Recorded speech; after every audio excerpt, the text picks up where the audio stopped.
Hindi na spinner pa.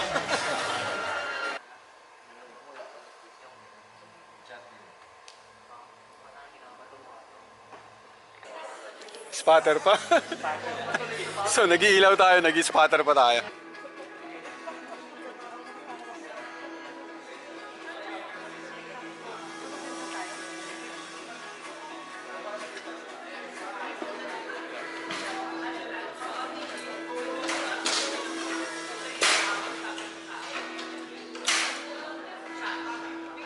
Maladi. Perfect tayo. 12, 11 malad. So, dito tayo ngayon sa sa PICC. So, part pa rin ito ng Cinemalaya. Dito kami sa sa MR5. So, hindi ko na napakita yung setup. As usual, the same setup. Yan. Shout out! Shout out sa asawa kong kulot. Ayan. Shout out. Hi Maladi.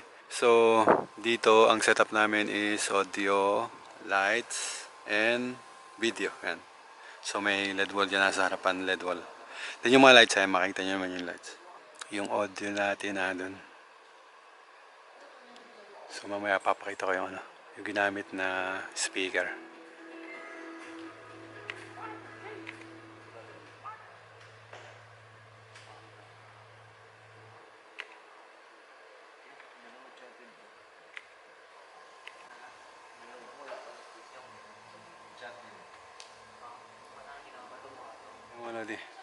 So may switcher dito ng video. So yung mga video na yan ay naka-zoom. Makikita niyo mga lods doon sa video.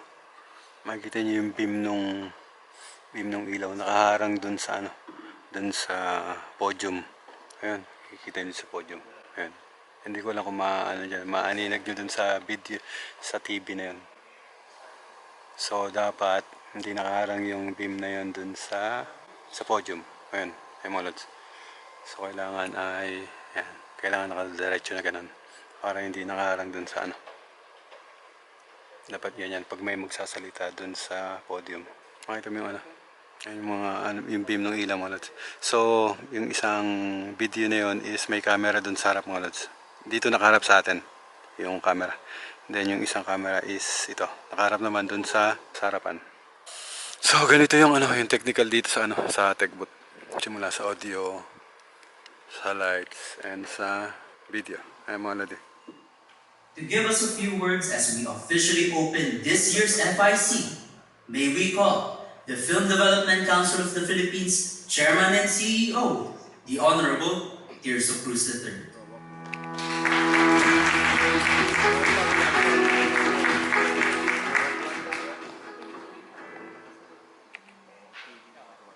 It is with great joy to welcome you to this much anticipated FDCP Film Industry Conference 2023 to be held here in the majestic PICC. We'd like to thank all the partners and the important people who made this event possible. Mabuhay ang pelikulang Pilipino at magandang hapon po sa inyo lahat.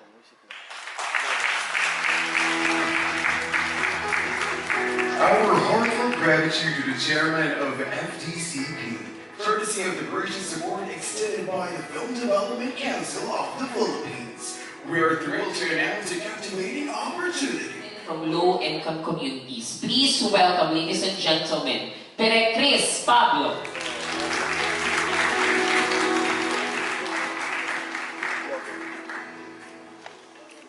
Mag-hi ka naman sa kanila. Ay mga lods. So I guess So, my question, wala tayong ilaw dun sa harapan. how does one Kaya ginagamit natin yung risk yung moving head sa harap. marketing campaigns Makita nyo doon sa magkabilang gilid din. Tsaka doon sa kabila. So naka-wash ngayon yan ng ang intensity ay nasa 50 to 60 lang ang intensity. So yun yung ginagamit natin yun ang ginagamit natin na follow spot doon sa nagsasalita. Pag ang camera is nakaharap doon sa kanya mga lodi. So yun yung ayun yung sa camera. from the perspective of So pag wala yung how does one gauge the pag wala yung ilaw doon sa harap, madilim dun sa ano, madilim dun sa... Ay mga lodi, so may time na ganun, pag ang camera is nakaharap, nandun siya sa stage, nandun sa stage, walang ilaw na nakaharap dito sa mga, sa audience, walang ilaw na nakaharap doon, kundi, ano lang, kundi itong moving head lang. So makikita nyo yung mga ilaw na dito lahat. So ito lahat is frontal para dun sa stage lang. So kaya walang nakaharap sa mga audience. So ginagawa natin, pag ganun may madilim doon sa mga nagtatanong, nakita nyo may mic, may nagtatanong dyan. So nagwawash tayo ng moving head, ginagamit natin yung dalawang nasa gilid. Isa to, then isa yung nasa gilid malod. So para hindi siya direct na nakatutok dun sa dun sa tao. So iwawash natin yan ng 50% intensity, 50% intensity, then itatapat natin dun sa dun sa magsasalita. So kahit pa paano magkakaroon ng magkakaroon ng liwanag yan. Makikita niyo dun sa video na pinapakita dun sa dito sa monitor. So nagkakaroon siya ng liwanag gawa ng ilaw na tinapat natin mga lods. Pag wala nun is talagang madilim na madilim mga lods. Hindi makikita dun sa ng ilaw. Kaya gagawa na lang natin ng paraan para lang lumiwanag yung portion na yun, yung lugar na yun mga lodi. Ay mga lodi. So, yun lang yung ginagawa ko para lang masalo natin yung mga bagay-bagay na gano'n na kahit pa paano is maliwanagan yung tao na yun. I mean yung dun sa lugar na yun. Ay mga lodi. So, time check tayo. Time check 4 PM na mga lodi. So, isang speaker na lang iniintay dito. Then, tapos na to. So, ay mga lods, ang tech crew sa video, ako sa lights. Then, ito yung sa audio. Ayan. With DJ Marvin! DJ na, spinner na. DJ na spinner pa. Ay mga lods, mahirap ang trabaho namin dito. Buti ako ilaw lang. Spatter pa. So nag-iilaw tayo, nag-spatter pa tayo. Ay mga lods, mamaya na lang ulit. Ay mga lods, yung ginagawa natin na ilaw, ganyan lang. So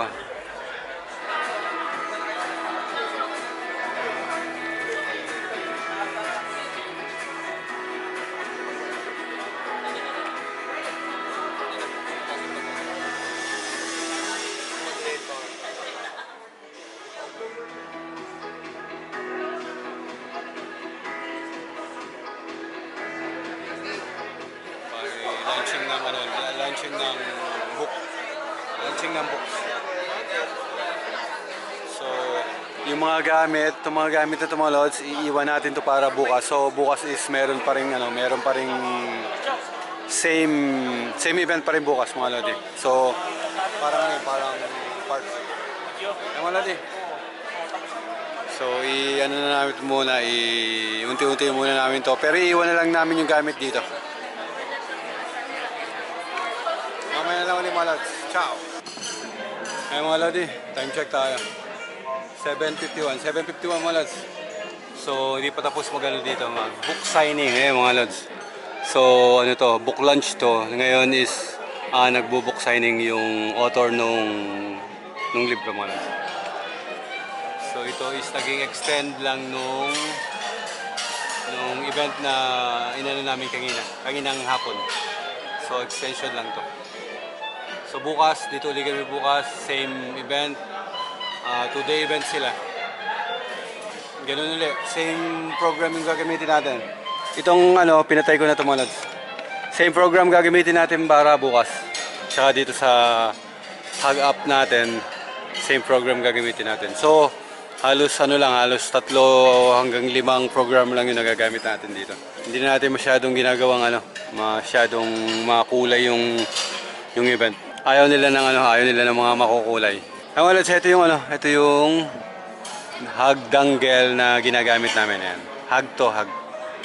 So ito yung interface ng DMX to DMX wire papunta ng dangle. Magiging USB ang mga lods ito. So wait lang namin matapos to. Pagkatapos ito, iligpit na namin yung laptop. Yung ibang gamit iiwan na to. Ito mga to iiwan na yan. Iwan na yan. takpan na lang yan. So para bukas is ready na. To pitch your project, and then after that, what they will really ask is the script, which is Sharon mentioned, yung script sobrang importante talaga. With you guys as well. Parang for me kasi, what's the most frustrating experience going through different labs in Project Market? And with this frustration, what did you do to actually like, okay, I have to do this film and then just be focused on it. So, ayun, I'm just curious even diba, like, ano yung mga frustrations? Kasi it might para lang maging realistic, siguro tangible for everyone. Ay mga Lodi, ay mga Lods. So, natapos na yung day 2 para sa event na, ito mga Lods, para sa event na to. So, naka-day 2 na tayo. Then, bali, katulad nung day 1, yung last session is yung launching ng book mga Lods. So, may launching ng book na naman. So, dito pa rin tayo hanggang 7 mga Lods. So, time check tayo, 5:22. So, hanggang 7 to 8, dito pa rin tayo. Ay mga Lodi. So, nagpipicture-picture na dun sa likod. Makikita nyo, nagpipicture-picture na dun. So, wait lang natin matapos yung yung isang, yung book launching, then pack up na tayo. Ay mga Lodi, makikita nyo yung nung ilaw natin. Ayan, mga Lodi. So, simpleng mga lang to, simpleng mga forma lang ng ilaw. So, positioning lang yung ginagamit natin dito. Hindi naman ganun ka yung ilaw dahil bali usap-usapan lang yan doon sa taas mo. Nakita may upuan doon sa taas. Usap-usapan lang yan, then yung may mga magque-question. So kaya hindi ganun ka yung mga ilaw na ginagawa natin. So yan lang yung natin, yan lang yung ginamit natin ng mga position ng ilaw. So dito sa fader natin, makita nyo dun sa program, sa pinogram natin, fader. Ito yung virtual fader, then ito yung pinakang manual fader natin mga Lods. So, Q-list lang yung ginagalaw ko dyan, makita nyo yung may blue na yan. So, yan yung naka-preset ngayon mga Lods. So, ewan ko makikita nyo dun sa So, pag pinindot ko yung next, ay mga Lods. So iba-ibang effect yung nagagawa natin dun sa mga simpleng sa mga simpleng position lang.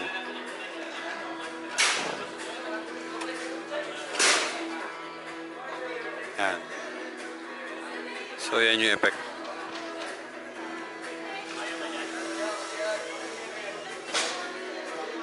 So step blue yan, makikita nyo may nagbo-blue dun sa may step blue.